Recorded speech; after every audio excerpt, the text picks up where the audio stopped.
Eh bien, bonjour. Tout d'abord, je veux remercier Monsieur le Premier ministre, mon cher Luc, ton accueil, toujours sympa, toujours amical, ici au Luxembourg. Comme tu as dit, on se connaît depuis plusieurs années, et j'oublierai jamais que la première fois que j'ai participé à une réunion du Conseil, c'était précisément ici, novembre 99, ça veut dire les siècles précédents. Et donc, je resterai toujours très attaché au Grand-Duché de Luxembourg. C'est essentiel dans l'Union européenne préserver notre nature. Et notre nature, c'est une nature des États membres, des différentes nations, diverses et unies, et où la voix de tous compte exactement de même au sein du Conseil européen. Et c'est pour ça que cette visite aux capitales, dans cette rentrée politique, sont pour moi très importantes, pour que c'est l'opportunité que j'ai de parler face à face avec tous les leaders, les écouter, prendre note de ses priorités et commencer à bâtir l'unité qu'il nous faut toujours bâtir à 27. Et le Luxembourg, c'est pas seulement au cœur de l'Europe, on peut même dire que le Luxembourg, c'est l'âme de l'unité européenne, et donc sa voix, sa contribution au long de l'histoire a été toujours décisive et reste décisive pour bâtir notre Europe. C'est clair quelles sont les priorités. On doit renforcer notre compétitivité et on doit renforcer notre sécurité collective.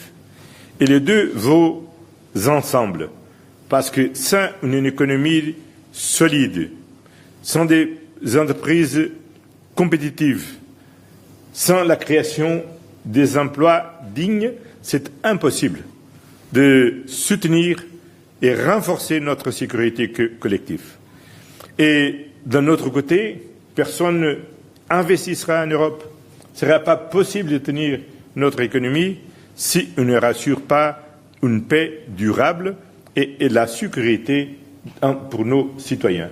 Donc il faut travailler main dans la main dans ces deux objectifs. Et pour ça, pour la compétitivité, c'était essentiel de renforcer les meilleurs atouts de notre Union, que c'est le marché intérieur.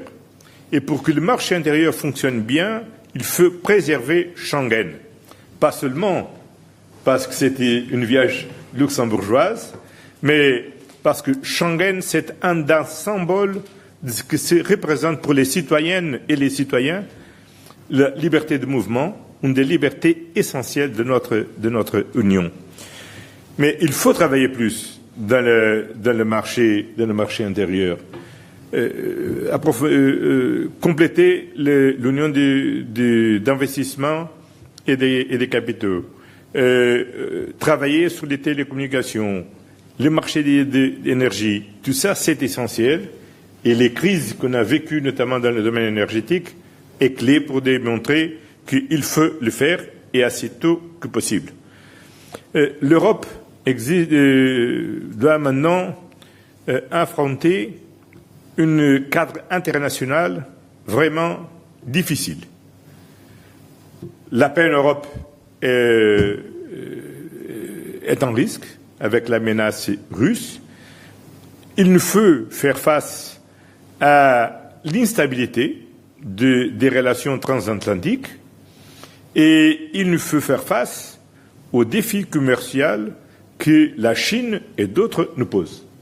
Et pour ça, on doit à la fois investir plus dans notre défense, stabiliser les relations transatlantiques et en même temps développer des accords de commerce qui puissent nous donner un réseau stable de commerce au monde. On est une économie fortement exportatrice, on est vraiment une puissance commerciale et donc c'est sur ça aussi qu'on doit bâtir la croissance de notre économie et le renforcement de notre compétitivité. Et pour ça, évidemment, il nous faut compatibiliser nos efforts pour renforcer notre compétitivité avec les responsabilités qu'on a vis-à-vis les avec les générations de la nouvelle génération et l'avenir de l'humanité, de conduire un combat ferme contre le changement climatique, en prenant compte aussi des contraintes que ça nous pose pour nos entreprises et aussi les défis que ça nous pose pour les citoyens chaque jour.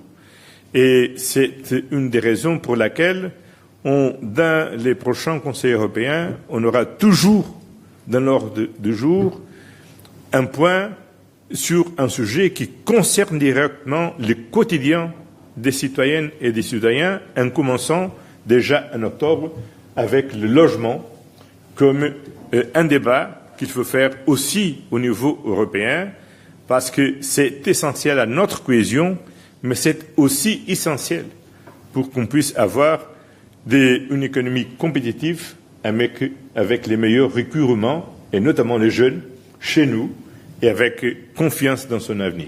Merci beaucoup, Luc, mon cher ami, pour ces rencontres. Merci, Antonio. On va prendre deux questions, parce que nous avons un autre rendez-vous important cet après-midi. Nous allons ensemble à l'école européenne. Oui, je vais juste vous dire, nous estimons qu'il est important de parler d'Europe. C'est pour ça que nous souhaitons rencontrer des jeunes cet après-midi. C'est pour ça que nous allons à l'école européenne, pas pour visiter l'immeuble, mais pour parler avec les jeunes. Alors, question. Oui, allez-y.